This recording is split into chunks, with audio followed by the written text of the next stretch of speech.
Bem-vindo ao programa Claramente. Os dois blocos de hoje são a parte 3 do tema Tentando Entender a Homossexualidade. Nos dois últimos programas apresentamos as partes 1 e 2 desse assunto. No programa anterior, citei a psiquiatra e psicanalista Iracy Doyle, que concluiu seu doutorado numa das melhores instituições de psiquiatria, psicanálise e psicologia dos Estados Unidos, o chamado William Alanson White Institute, em Nova York. Sua tese de doutorado teve o título chamado Contribuição ao Estudo da Homossexualidade Feminina, publicada em 1956. Nesta tese, a doutora Iracy descreve diferentes tipos de homossexualidade, como a substitutiva, que ela diz ser os casos em que, abre aspas, os pacientes aceitam a sua personalidade sexual biológica, ostentam explícita e implicitamente as atitudes do seu sexo, revelam a sua anormalidade apenas por servir-se de objeto do mesmo sexo. A homossexualidade substitutiva aparece frequentemente como comportamento reacional, subsequente a desapontamentos amorosos profundos com os representantes do outro sexo. Você prestou atenção ao que ela disse? Eu vou repetir.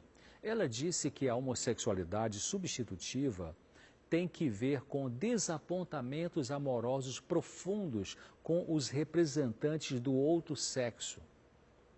A médica psiquiatra e psicanalista explica que existem quadros de homossexualidade de estrutura bem complexa e que, diz ela, abre aspas, porque corresponde a necessidades emocionais profundas e potentes.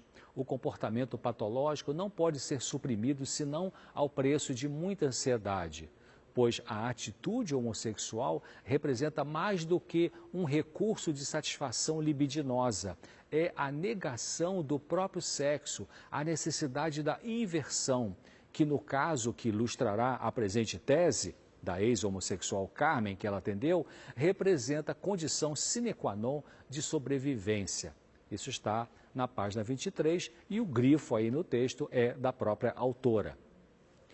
Ela complementa dizendo, abre aspas, a essa homossexualidade de estruturação complexa, que se exprime clinicamente pela inversão psicológica e sexual de caráter compulsivo, chamamos de homossexualidade verdadeira ou neurose homossexual, fecha aspas. Isso está na página 23 e 24 da tese dela e o grifo aí no texto é da autora.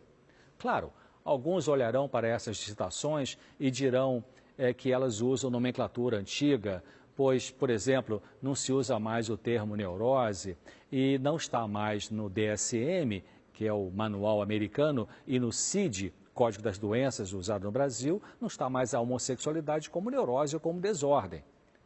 A nomenclatura mudou, é verdade, como expliquei já em programa anterior, mas a realidade da psicodinâmica de alguns casos de homossexualidade não mudou. Ou seja, a história psicológica do sofrimento homossexual em alguns indivíduos não mudou, é a mesma. E com isso não estou afirmando que a homossexualidade é uma doença. Eu estou dizendo que em alguns casos parece ter que ver com bloqueios na expressão da heterossexualidade, porque, como explica a doutora Doyle, pode ter ocorrido desapontamentos amorosos profundos com os representantes do outro sexo, afetando algumas pessoas de maneira a conduzir a homossexualidade. Verdade, Sigmund Freud sugeriu que a homossexualidade era, abre aspas, nada para se envergonhar, sem vício, sem degradação. Ela não pode ser classificada como uma doença, mas uma variação da função sexual, fecha aspas. Isso está numa carta de Freud para uma mãe americana. Entretanto, Freud tentou tratar uma mulher homossexual para ver se conseguiria ajudá-la a mudar a sua orientação sexual e não conseguiu, não teve sucesso. E apesar de que ele escreveu que a homossexualidade não seria uma doença, ele também comentou, abre aspas, no caso, a homossexualidade é uma variação da função sexual produzida por uma certa prisão do desenvolvimento sexual. Fecha aspas. Você pode ver aí na tela de onde eu tirei a referência dessa citação, um artigo intitulado Fatos sobre Homossexualidade e Saúde Mental, de Gregory Hirick, um pesquisador da Universidade da Califórnia em Davis, nos Estados Unidos. A palavra que eu traduzi como prisão nesse texto aí do Freud, em inglês é arrest, que você entra no dicionário, ela pode também significar deter, impedir, embargar. Então, nesse texto, Freud está dizendo que a homossexualidade seria um resultado de algum atrapalho no processo de desenvolvimento sexual do indivíduo. E é o que a doutora Doyle descreveu em sua tese ao dizer que a atitude homossexual representa uma condição para a pessoa sobreviver psicologicamente, porque algo ficou preso no seu mundo emocional, exigindo a repressão da heterossexualidade. Em psicologia, a sexualidade não se refere apenas à genitalidade, isto é, às práticas sexuais em si, como, por exemplo, o ato sexual. Sexualidade é algo mais complexo, tem que ver com o todo que a pessoa é. Ao se dizer que o homossexual teve interrupção no desenvolvimento de sua sexualidade, não significa que ele não aprendeu a praticar o ato sexual, mas que a estrutura afetiva sexual de sua personalidade ficou atingida. Anthony Storr, um psiquiatra e psicanalista inglês, acreditava que o homossexual não nasce feito e o que determina a preferência sexual de uma pessoa adulta está diretamente ligado às influências emocionais a que esteve exposta em sua primeira infância. Ele tem um bom livro chamado Desvios Sexuais. Vamos pensar um pouco sobre homossexualidade feminina. As meninas tendem a absorver as qualidades femininas que a mãe possui ou não possui. Podemos dizer, numa visão cristã da psicologia, que uma menina de sorte é aquela que tem uma mãe que ama o marido e que tem prazer na sua função materna, que se sente bem em ser mulher e feminina. Existem garotas que podem se desenvolver sexualmente bem e, no entanto, virem a se sentir inferiores ou deficientes como mulher. Isso tem duas consequências. Primeiro, elas tentarão fugir de contatos com rapazes porque não acreditam que os homens a achem desejável, ocorrendo uma depreciação de si mesmas. Em segundo lugar, elas permanecerão no estado pré-adolescente, retendo interesse emocional em seu próprio sexo. Ficarão somente no grupinho das meninas, que é uma coisa normal nas fases de pré-adolescente, mas não na vida adulta, tendo uma dificuldade emocional em se relacionar com os rapazes. A intensidade desse estado pode variar, desde a simples admiração pelas outras mulheres até um impulso emocional intenso e compulsivo para encontrar uma parceira feminina. Para uma menina sentir-se segura consigo mesma, é necessário, do ponto de vista emocional, é necessário um relacionamento carinhoso e amigável entre ela e seus familiares, especialmente com a mãe. Se a mãe se revela fraca em seu modelo de feminilidade, poderá atrapalhar a menina a descobrir a sua identidade como mulher. Observações no estudo do homossexualismo feminino ou lesbianismo parecem indicar que algumas mulheres homossexuais procurariam uma mãe de quem seriam dependentes, buscariam um modelo feminino com o qual se identifiquem. As dificuldades sérias no seu relacionamento com a mãe, junto com fatores pessoais, além de outros fatores, determinariam a sua direção sexual. Vamos ver brevemente um caso clínico.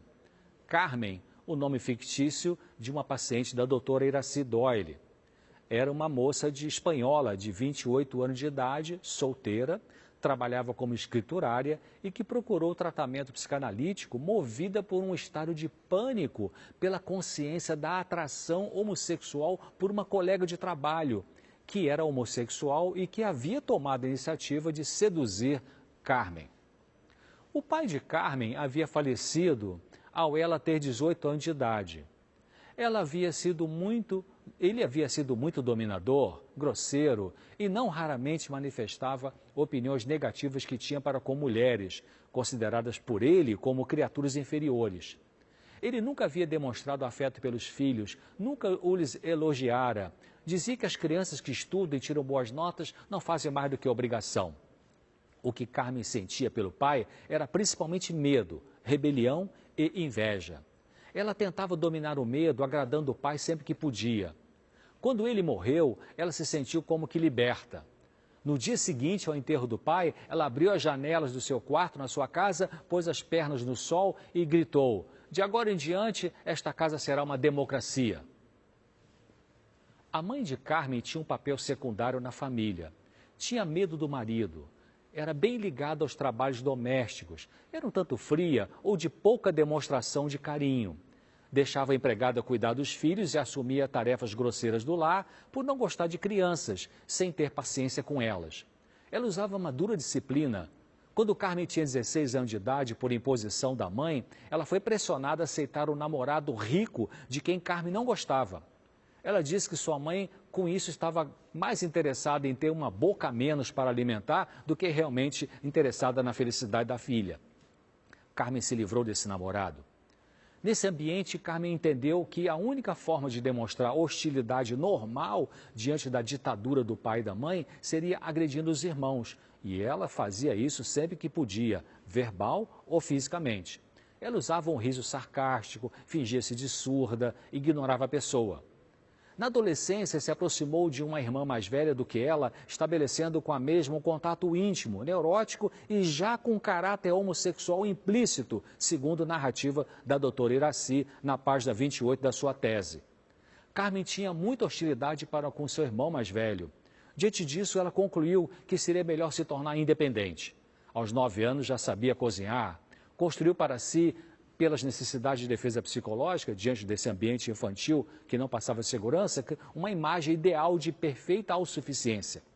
Ao crescer, mudando-se para os Estados Unidos e ao ir trabalhar, conheceu essa colega homossexual e estabeleceu com ela um relacionamento homoafetivo no qual ela assumiu o papel masculino. Seus relacionamentos com homens haviam sido sempre muito destrutivos. O primeiro rapaz que declarou amor por ela recebeu dela uma alfinetada. A psicanalista Doyle descreve que Carmen até tentou ter relacionamentos heterossexuais, mas, abre aspas, sua desorientação emotiva e instintivo sexual já estava bem acentuada a essa altura. Nos contatos sexuais fortuitos com homens, sentia-se absolutamente fria, chegava a enrijecer como um pedaço de mármore e apresentava grau tão intenso de vaginismo que o ato sexual tornava-se impossível. É evidente que já não conseguia vencer o sentimento de repulsa pelo outro sexo. Página 30 e 31 da tese da doutora Doyle. Vamos interromper aqui para um breve intervalo e no segundo bloco vamos ver o que aconteceu com essa mulher homossexual e ver algumas características